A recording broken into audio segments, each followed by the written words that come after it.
चीन के नामचीन जनरल सुन जू ने द आर्ट ऑफ वॉर नाम की किताब में लिखा है कि जंग की सबसे बेहतरीन कला है कि बिना लड़े ही दुश्मन को पस्त कर दो।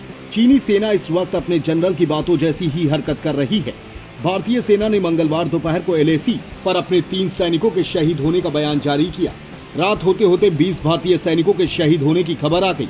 भारतीय सेना के पहले बयान के घंटे भर के अंदर ही चीन के विदेश मंत्रालय के प्रवक्ता झाओ लिजियान ने प्रेस कॉन्फ्रेंस कर डाली। झाओ ने सीमा पर हुई दोनों देशों के सैनिकों के बीच झड़प की सारी जिम्मेदारी भारत पर डाल दी।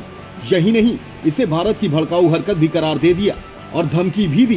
बोले कि ना तो भारत को बॉर्डर लाइन पार करनी चाहिए और ना ही कोई ऐसा एक तरफा कदम उठाना चाहिए जिससे हालात बिगड़ते हों। रात 8:15 बजे तकरीबन 8 बजे बाद भारतीय विदेश मंत्रालय का बयान आया। कहा गया कि हम भारत की संप्रभुता और अखंडता को लेकर प्रतिबद्ध हैं। सीमा विवाद को आपसी बातचीत के जरिए सुलझाया जा सकता है।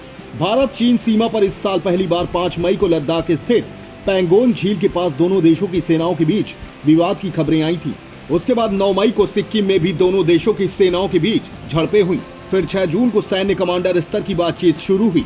तब से दोनों देशों के बीच कुल 4 बैठकें हो चुकी हैं। नतीजे में हमारे 20 सैनिकों को शहादत मिली। इस पूरे विवाद को 44 दिन हो गए हैं, लेकिन प्रधानमंत्री नरेंद्र मोदी एक बार भी कुछ नहीं बोले हैं। यही नहीं, विदेश मंत्री S जयशंकर भी अब तक इस पूरे मुद्दे पर खामोश हैं। यहाँ तक उन्होंने 5 मई से अब तक ट्विटर पर 75 से ज्यादा ट्वीट भी लिखे हैं, लेकिन एक बार भी चीन का जिक्र तक नहीं किया है। न ही टकराव पर सिंगल लाइन कुछ बोली है।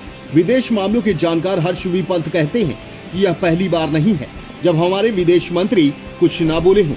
डोकलाम के बाद भी तत्कालीन विदेश मंत्री सुषमा स्वराज ने सीधे संसद में बयान दिया था। विदेशी मामलों के जानकार हर्ष वी पंत कहते हैं कि चीन ने पूरी जिम्मेदारी हमारे ऊपर ही डाल दी है।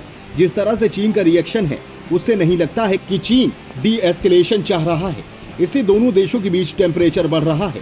अगले 2 दिन सबसे अहम है। अब देखना है कि भारत का डिप्लोमेटिक स्टैंड क्या होता है। भारत किस तरह से कदम उठाता है। क्या भारत डी-एस्केलेशन के लिए कोई कदम उठाएगा? विदेश मंत्रालय को बताना चाहिए कि जब फायरिंग नहीं हुई तो सैनिक कैसे शहीद हुए, उन्हें पत्थरों से मारा गया या फिर डंडे से मारा गया। पंत कहते हैं कि चीन बार बार सारी जिम्मेदारी भारत पर डाल रहा है, लेकिन भारत डेमोक्रेटिक देश है, इसलिए हमारी पॉलिसी मेकर्स को अपनी जनता को जवाब देना होगा कि हमने क्या किया, क्योंकि भारतीय जनता में चीन की हरकतों से बेहद नाराजगी है। पंत कहते हैं कि यदि चीन के भी सैनिक मारे गए तो उसके बारे में हमारे विदेश मंत्रालय को आधिकारिक तौर पर कुछ बताना चाहिए। हालांकि नहीं बताने के पीछे एक वजह यह भी हो सकती है कि बयानबाजी से माहौल खराब होता है। अब देखना है कि भारत इसे कैसे हैंडल करता है, लेकिन चीन ने तो बयानबाजी करके माहौल खराब कर दिया है। हालांकि चीन सरकार यह बात स्वीकार नहीं करेगी कि उसके सैनिक मारे गए हैं या घायल हुए हैं। पंत कहते हैं कि सबसे बड़ी वजह जम्मू कश्मीर से अनुच्छेद 370 को हटाना है।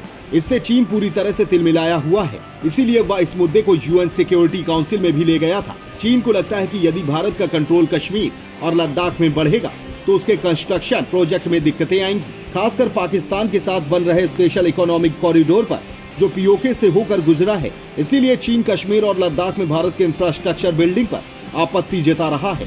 भारत ने जब से दौलत बेग ओल्डी में सड़क बनाई है, तब से चीन ज्यादा ही खफा है। चीन के ऊपर कोरोना वायरस को लेकर दुनिया का बहुत प्रेशर है, इसलिए उसे लगता है कि भारत ऐसा देश है जिसे वह रेड लाइन दिखा सकता है, उसे धमका सकता है, दुनिया का अटेंशन कोरोना से हटाकर सीमा विवाद पर डाल सकता है। वह भारत को आगाह भी करना चाहता है कि आपकी लिमिट है। भारत के पास कोई मुद्दा भी नहीं है जिसके जरिए वह चीन पर दबाव डाल सके। अभी सारे प्रेशर पॉइंट चीन के पास हैं। भारत की जो विदेश नीति रही है उससे भी चीन को परेशानी हुई है, चाहे वह WTO का मामला हो, चाहे कोरोना वायरस को लेकर हो रही जांच की बात हो। इन मुद्दों पर भारत ने चीन के विरोध में अपनी सहमति दी है, या फिर चाहे भारत का पश्चिम देशों के साथ जाना हो। भारत ने पिछले महीनों में कड़े आर्थिक कदम भी उठाए हैं। भारत ने चीन के साथ FDI को कम कर दिया है, पोर्टफोलियो इन्वेस्टमेंट में रिस्ट्रिक्शन ले आया है। चीन की कंपनियों पर सरकार कड़ी नजर रख रही है। प्रधानमंत्री मोदी आत्मनिर्भरता की बात कर रहे हैं। इन बातों से भी चीन को लग रहा है कि भारत उससे आर्थिक निर्भरता को कम करना चाह रहा है। 22 जून को भारत रूस चीन के विदेश मंत्रियों की ट्राइलेटरल मीटिंग होनी है। ऐसे में अब यह देखना है कि क्या विदेश मंत्री S जयशंकर उसमें हिस्सा लेंगे। फिलहाल की स्थिति के लिहाज से उन्हें इस मीटिंग में हिस्सा नहीं लेना चाहिए। यदि वह हिस्सा नहीं लेंगे तो ही चीन को मैसेज जाएगा कि भारत झुकने को तैयार नहीं है। हालांकि इससे यह भी हो सकता है कि दोनों देशों के बीच तनाव और बढ़ जाए। भारत सरकार चीन के साथ कूटनीतिक स्तर की नए सिरे से बातचीत शुरू कर सकता है ताकि सीमा पर टेंशन कम हो। इससे भारत को ही फायदा होगा। क्योंकि जब आप किसी से कमजोर होते हैं तो यह सोचते हो कि ताकतवर आपको और ज्यादा परेशान न करें। यही वजह है कि 44 दिन बाद भी विदेश मंत्री की ओर से कोई बयान तक नहीं आया है। भारत अभी बहुत फूंक फूंक कर कदम उठा रहा है। दोनों देशों के बीच मिलिट्री लेवल पर निगोशिएशंस चल रहे हैं, लेकिन अब डिप्लोमेटिक लेवल पर भी बातचीत की जरूरत है ताकि विवाद को हल करने के लिए नए रास्ते निकाले जा सके। विदेश मंत्रियों के बीच बातचीत हो, इसी काम के लिए पीएम मोदी और जिनपिंग के बीच वुहान इनफॉर्मल समिट में स्ट्रेटेजिक गाइडेंस पर सहमति बनी थी। इसके तहत दोनों देशों के टॉप लेवल अपने अधिकारियों को आपसी सहमति के लिए गाइड करेंगे। हर्ष वी पंत कहते हैं कि चीन हमेशा से सीमा विवाद का इस्तेमाल भारत पर दबाव बनाने के लिए करता रहा है। 2013 में उनके राष्ट्रपति भारत आने वाले थे, तब चीन ने सीमा पर तनाव पैदा किया था। 2014 में जब उसके प्रधानमंत्री भारत आने वाले थे, तब भी ऐसा किया था। शी चिनफिंग आने के बाद डोकलाम किया। चीन को जब भारत को कोई बड़ा मैसेज देना होता है तो वह बॉर्डर पर देता है। पंत कहते हैं कि भारत में जो लोग बार बार पाकिस्तान का नाम लेते रहते हैं, उन्हें यह सोचना चाहिए कि चीन भारत का पाकिस्तान से भी बड़ा दुश्मन है और हमेशा से ही रहा है। हमें अपनी सोच को बदलना होगा। पाकिस्तान के पीछे भी चीन की सोच है। 1993 में भारत और चीन के बीच वास्तविक नियंत्रण रेखा LAC पर शांति और स्थिरता को बनाए रखने के लिए समझौता हुआ था। इस फॉर्मल समझौते पर भारत के तत्कालीन विदेश राज्य मंत्री RL भाटिया और चीन उप विदेश मंत्री तांग जिसुयान ने हस्ताक्षर किए थे। इसमें 5 प्रिंसिपल्स शामिल किए गए थे।